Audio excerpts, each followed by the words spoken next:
Alors nous voilà au pont d'Espagne en ce vendredi, on dirait on est déjà le premier vendredi après le confinement, quoi. Voilà, le pont d'Espagne il est là-haut. Et là, les bières qui passent dessus.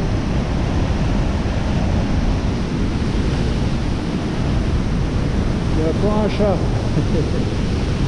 Personne. Parking, je suis tout seul.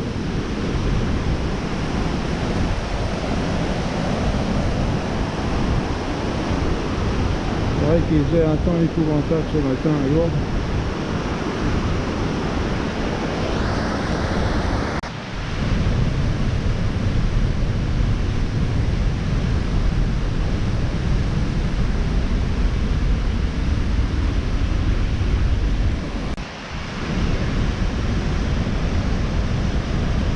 Impressionnant.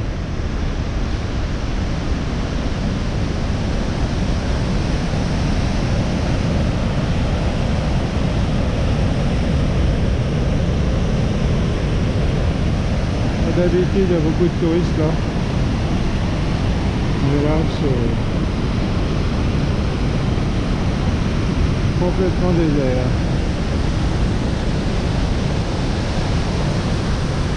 Tout est fermé.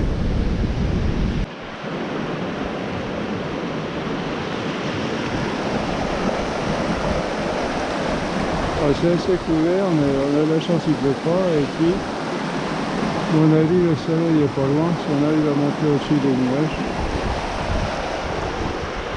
on devrait avoir une belle vue.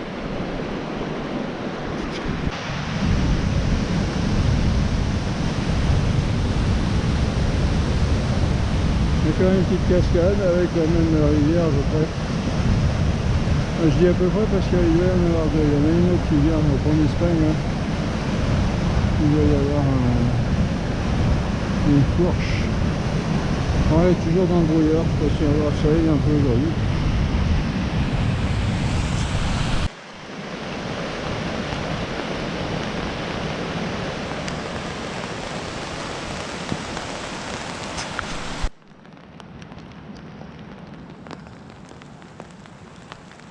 Alors là, on est arrivé à un cirque, j'ai pas trouvé le nom, je crois qu'il n'y a pas de nom ce cirque là. Alors, on n'est pas loin du refuge de Wallon, qui se trouve là-bas, on ne le voit pas là, mais il est derrière là. Voilà, ben merci Seigneur, une accalmie, parce que le temps était vraiment pas... ça annonçait pas très beau ce matin. Et voilà, on a quand même une belle vue ici, après avoir été dans le brouillard un bon moment. Alors en face on a la Cambalès, il y a le chemin qui va au col du Cambalès, puis le pic du Cambalès aussi. On a la Grande Fâche aussi, si ça vous dit quelque chose. Enfin là on a des sommets qui avoisinent les 3000 mètres. Hein. Là nous on est à 2000 à peu près. Et voilà, donc le refuge, bon, on peut coucher au refuge et puis se farcir un petit sommet. Bon, du 1000 mètres ça fait beaucoup quand même. Hein. La nuit que j'ai fait c'est 1200 mètres. Et bon, je pourrais faire peut-être 1400-1500 exceptionnellement. Mais... alors comme sujet on pourrait prendre aujourd'hui, je pensais, je voyais dans un documentaire, là il parlait éventuellement d'extraterrestres. Alors je sais pas si vous savez, mais ils cherchent, les savants cherchent, les États cherchent pour voir s'il n'y a pas d'autre monde habité. Toujours avec cette idiotie de théorie de l'évolution là qui nous fait croire que tout est venu tout seul et Dieu n'existe pas en fin de compte. Ça c'est la franc-maçon hein, en fin de compte. Hein. La franc-maçonnerie je veux dire. Et je relis les encycliques de Léon XIII, c'est tout à fait clair. Hein. On est en plein dedans aujourd'hui. Hein. Il n'y a qu'à prendre ces encycliques et on a la description de ce qu'on a aujourd'hui. Hein. En particulier, là, c'est, je ne sais plus comment elle s'appelle celle-là. Humani Generis, non, enfin je dirais des bêtises. Mais... ben non, c'est sur la franc-maçonnerie, c'est écrit sur la franc-maçonnerie. C'est en français en plus. Alors. Et alors ça, mais qu'est-ce que ça fait? cette histoire d'extraterrestres là. À la limite, on dirait bon, bah c'est les gens ils imaginent des trucs, c'est pas grave. Bah, moi je dis si c'est grave parce que et ça je pense ça vient du démon. Enfin je pense, je suis pratiquement sûr parce que ça fait un petit peu comme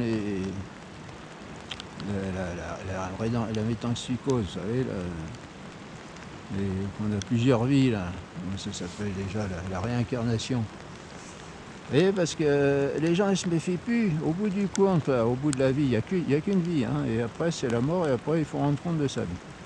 Et il n'y a que deux issues, il y a l'enfer et le paradis. Et l'un et l'autre c'est définitif, hein, il n'y a plus moyen de faire marche arrière. Et je peux vous dire qu'on a des témoignages, vous regardez sur YouTube, il y a des témoignages de gens qui ont expérimenté l'enfer, il y en a qui ont eu la chance une grâce de revenir dans leur corps.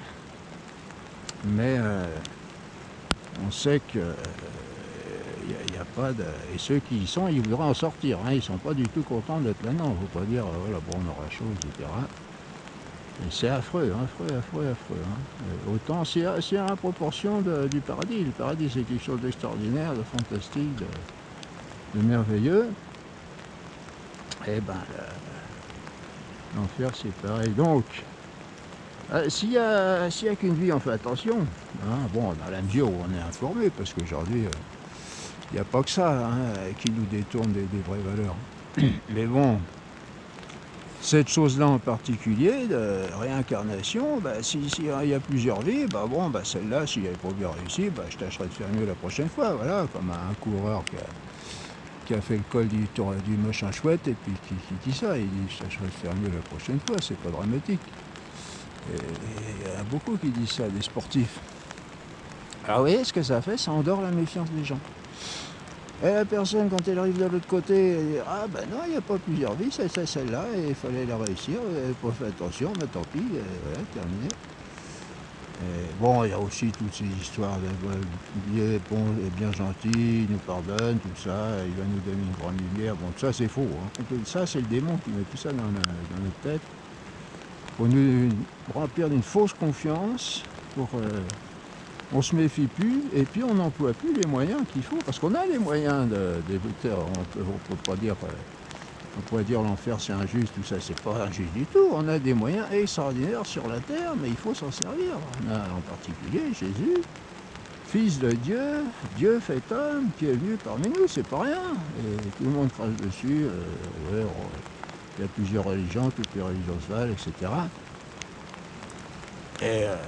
Et Jésus nous a donné des moyens extraordinaires, le baptême, la confirmation, l'Eucharistie, qui est lui-même, qui se donne en nourriture. Bon, ça c'est pas facile à comprendre, mais moi je le vis, et beaucoup de chrétiens le vivent, et c'est quelque chose d'extraordinaire. Et on a les moyens non seulement d'arriver du bon côté, mais en plus de se réserver une place, si on peut dire, du bon côté. Hein. Jésus a dit, quand il est parti, il a dit, je m'en vais vous préparer une place aux apôtres. Et ça, il dit à chacun de nous.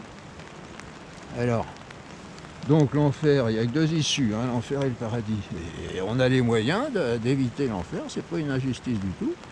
L'enfer, c'est pour ceux qui s'en fichent, qui se moquent de Dieu, et Dieu, c'est pas n'importe qui, on se moque pas de Dieu un peu vivant. Et tout ce que ça entraîne, bon, c'est toute une théologie, hein, on ne peut pas dire ça en 2 minutes. D'ailleurs, vous avez mes cours toujours sur Internet, sur YouTube, Daniel Bizet.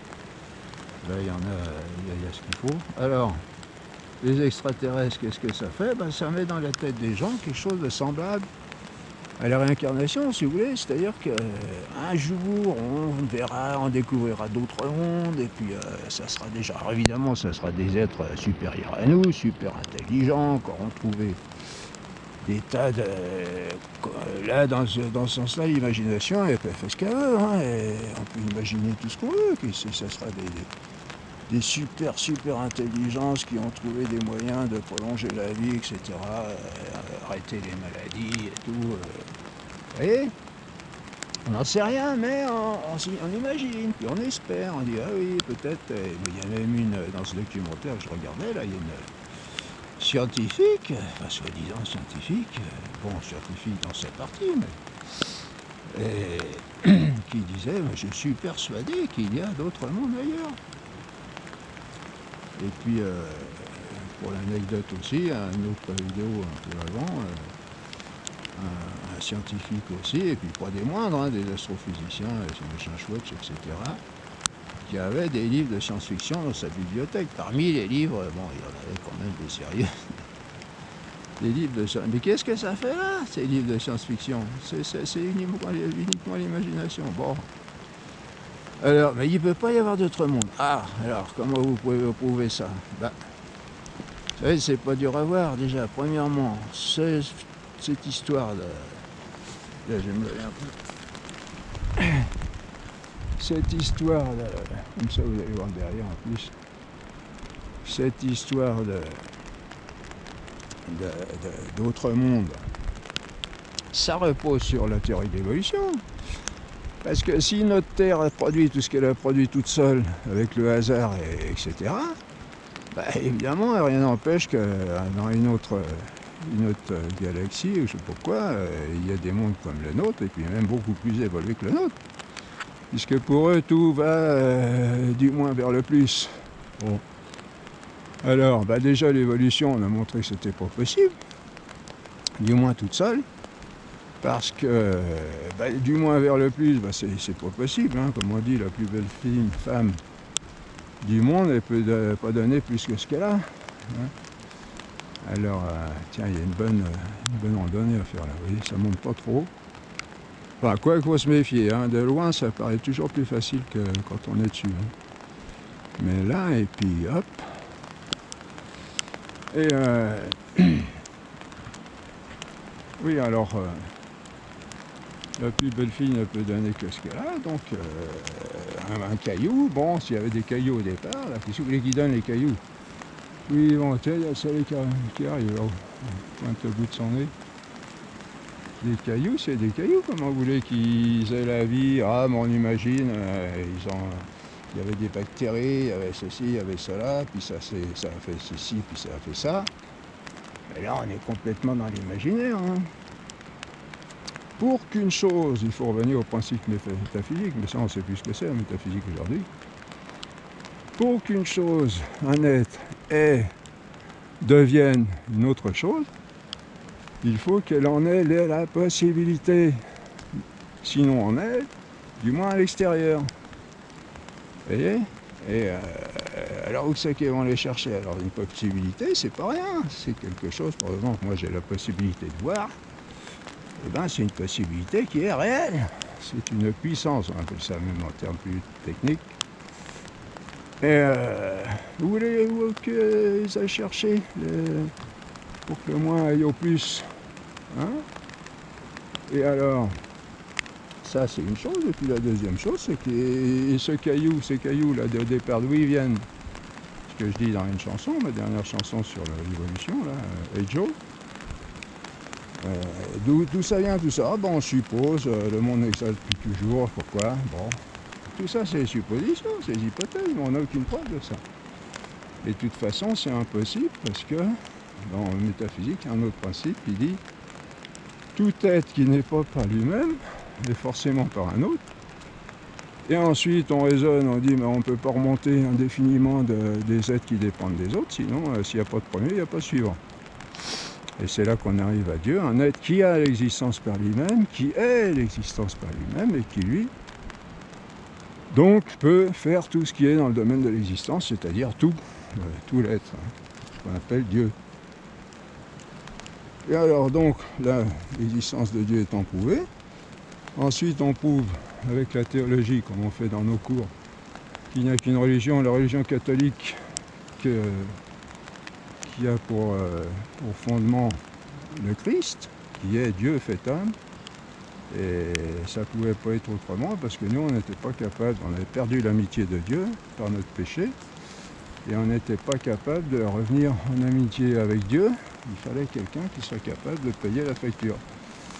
Et la facture, il n'y a que Dieu qui pouvait la payer, parce que c'était une offense à un être d'une dignité infinie, et il fallait un acte d'amour de valeur infinie. Donc il n'y a que Jésus qui peut le faire. C'est pour ça qu'il s'est incarné. Jésus, c'est le Verbe de Dieu, la deuxième personne de la Sainte Trinité, qui s'est incarné. Et il est venu sur la terre, et on en a la preuve, c'est qu'il a fait beaucoup de miracles. Il a même ressuscité des morts, et en particulier, il s'est ressuscité lui-même. Et de ça, c'est pas un bruit qui a couru et qui a été une nouvelle comme ça, qui s'est répandue, puis dont on a quelques échos aujourd'hui. Il a choisi des apôtres, des gens, des disciples, et parmi les disciples, il a choisi des apôtres, qui ont été avec lui depuis le début de sa vie publique, c'est-à-dire le baptême, son baptême, jusqu'à sa mort et sa résurrection. C'est-à-dire que ce sont des témoins véridiques.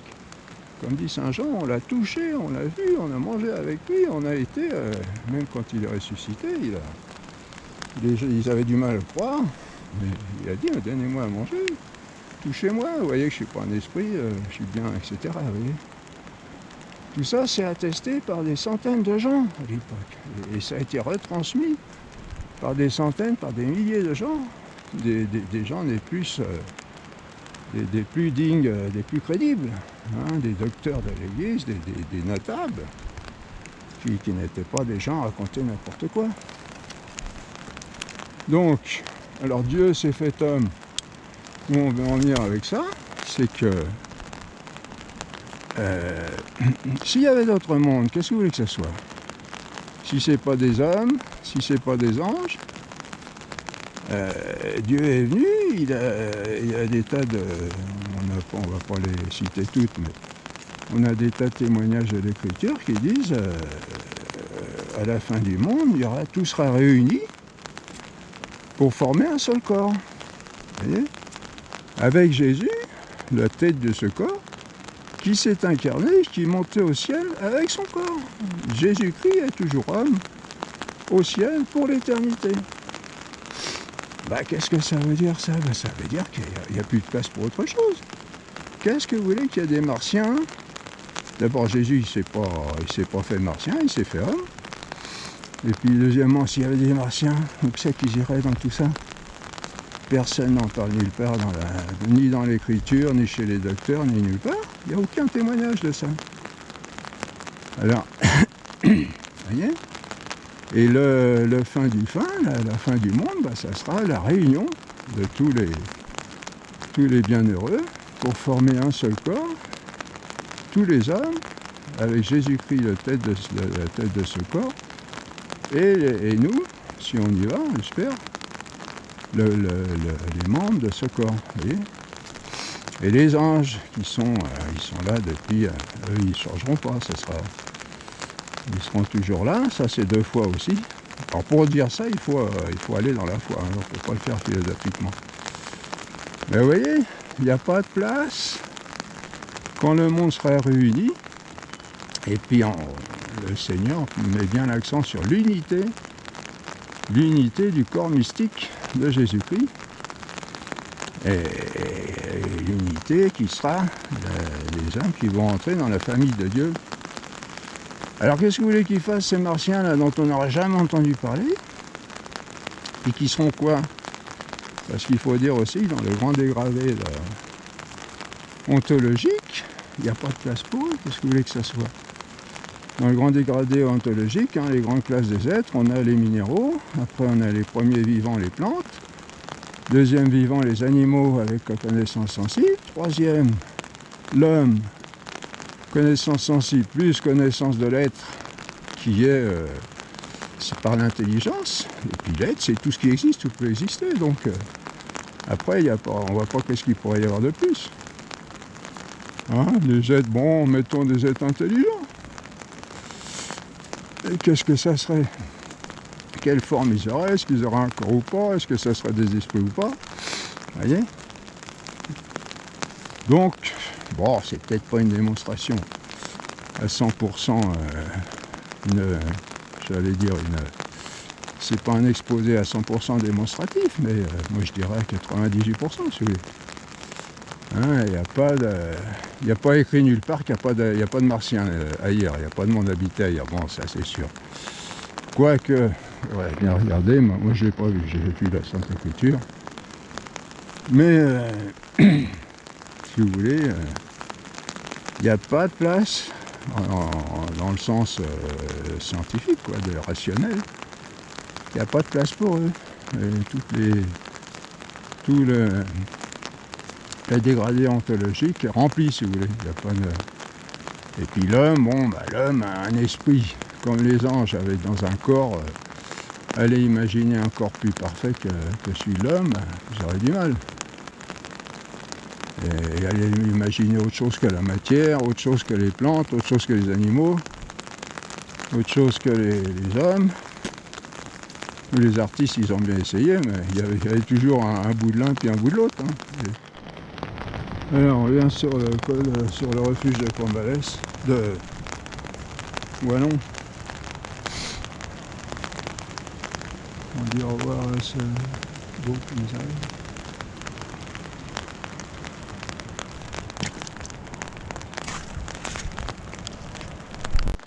Voilà le refuge de Wallon.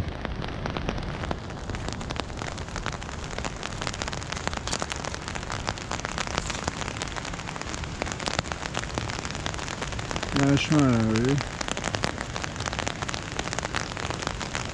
Il monte là-haut.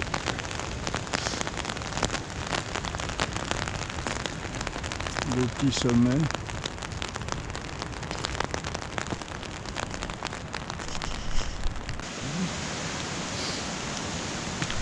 Ah voilà le chemin du retour. Alors pour ceux qui voudraient faire, vous voyez, c'est un chemin qui est pas très dur, hein, qui est assez large, qui est pas, il monte pas trop raide. Il est, bon là il y a des petits passages comme ça, mais en général j'appelle ça des autoroutes, mais si vous voulez en randonnée. Donc ça part du pont d'Espagne, Cauterets, il faut aller à Cauterets, pont d'Espagne. On laisse la voiture au parking. Bon, il est payant le parking. Bon. Il y a des gens qui ont les moyens. Moi, quand c'est fermé, il faut payer. Je me mets un pouce en bas et je remonte à pied. Mais des fois, quand il y a du monde, il faut descendre assez bas.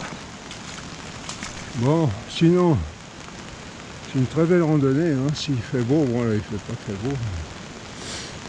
Et qu'est-ce que je veux dire?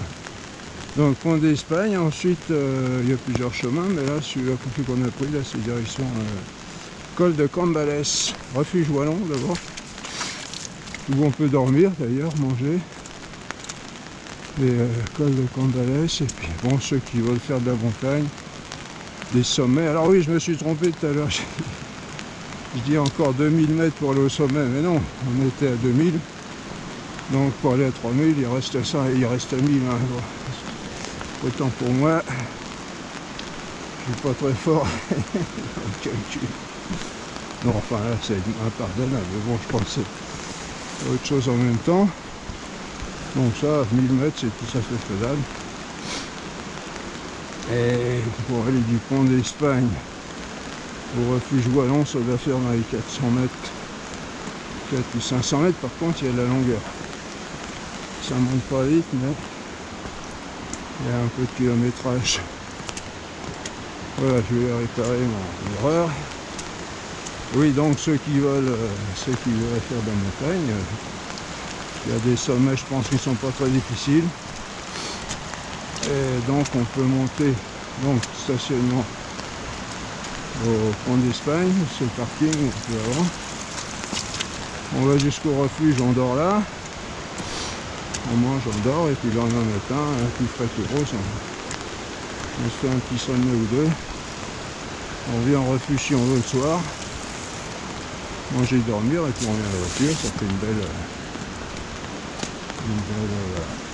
randonnée. À plus tard. Voilà, regardez. Hop là, ils m'ont vu, alors ils refichent le camp.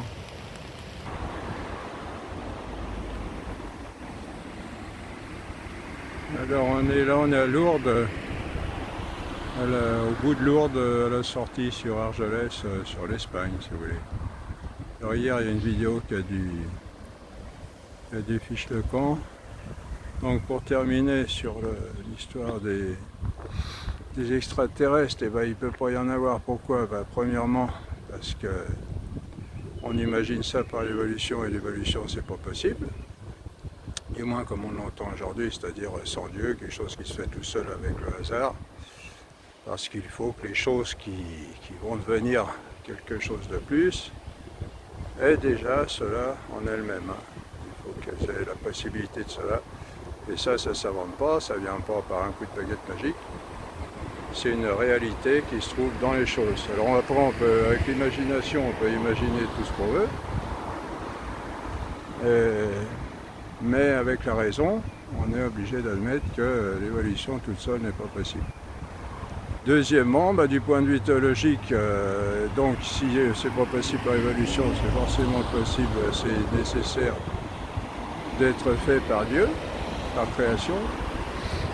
Et donc, parce que si ça vient pas tout seul, il faut que ça vienne par quelqu'un. Et ce quelqu'un, ça ne peut pas être quelque chose d'autre, puisque aucune créature n'a le pouvoir de se donner l'existence. Donc il faut que ça soit créé par Dieu.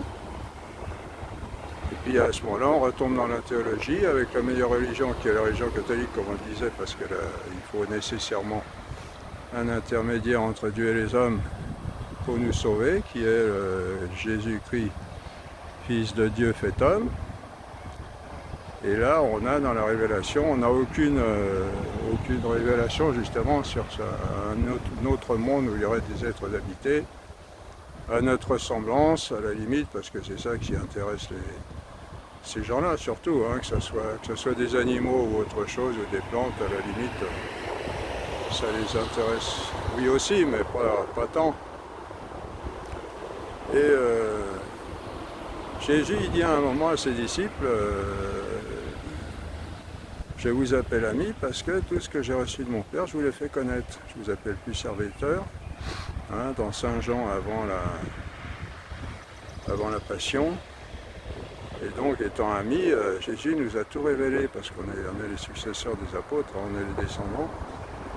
Et donc, normalement, on devrait avoir au moins des traces de ça, sinon des expressions catégoriques. Et on n'a aucune trace de ça. Et troisièmement, comme on disait, le dégradé ontologique, il n'y a pas de place, parce que dans l'échelle des êtres, tout est rempli. Il y a toutes les sortes d'espèces d'êtres possibles. On ne peut pas en imaginer d'autres qui sont en dehors de ça, parce que c'est un dégradé, vous voyez, entre la matière première, on a vu ça en métaphysique dans nos cours, et Dieu, c'est-à-dire la matière première pure puissance, et Dieu, acte pur. Et entre les deux, il y a des êtres qui sont un mélange d'actes et de puissance. Et là, avec toutes les classes des êtres qu'on a ici, dans notre monde, il n'y a pas de place pour d'autres êtres, si vous voulez. Et puis aussi, qu'est-ce que je voulais dire Oui, et puis aussi, on devrait comprendre que, en voyant que dans notre simple système solaire, la Terre est complètement différente des autres planètes qui sont toutes proches, ça devrait nous mettre la puce à l'oreille, ça, dans le sens où s'il y avait une évolution générale, s'il y avait une évolution, elle aurait été générale, et puis les autres planètes auraient au moins un petit quelque chose de ce qu'on a nous. Mais là, il y a une différence complètement flagrante, manifeste, qu'il y a tout, un développement extraordinaire, une perfection, une harmonie, une multitude de possibilités sur la Terre, et puis il n'y a pratiquement rien sur les planètes qui sont à côté, alors qu'il devrait y avoir un dégradé, vous voyez, du point de vue matériel, du point de vue physique. Si, mettons que la Terre soit le plus développé d'un système solaire ou d'un système galaxique, il devrait y avoir d'autres planètes avec au moins la moitié, ou je sais pas, une proportion de ce qu'on a nous. Alors qu'il n'y a absolument rien, il y a un abîme de différence entre la Terre et les autres planètes qui sont pourtant toutes proches et qui auraient pu évoluer selon leur théorie, dans le même sens. Voilà.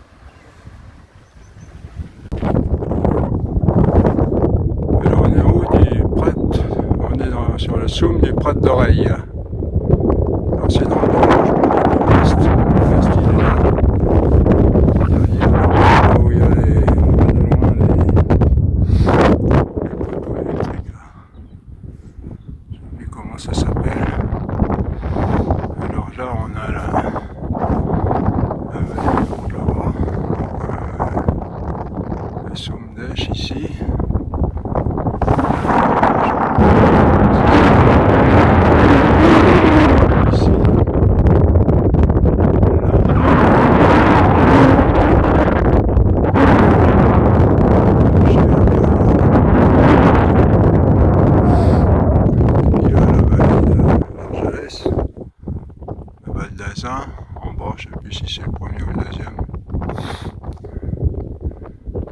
Plessis-Gazos, là,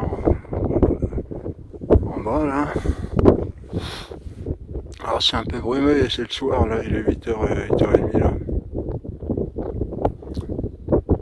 Mais c'est beau. Puis là, voilà la vallée qui va à Gavarnie, à Tourmalet, puis à droite, Pont d'Espagne. Très beau, merci Seigneur. Ça fait 1500 mètres d'altitude, là. On a fait 800 mètres.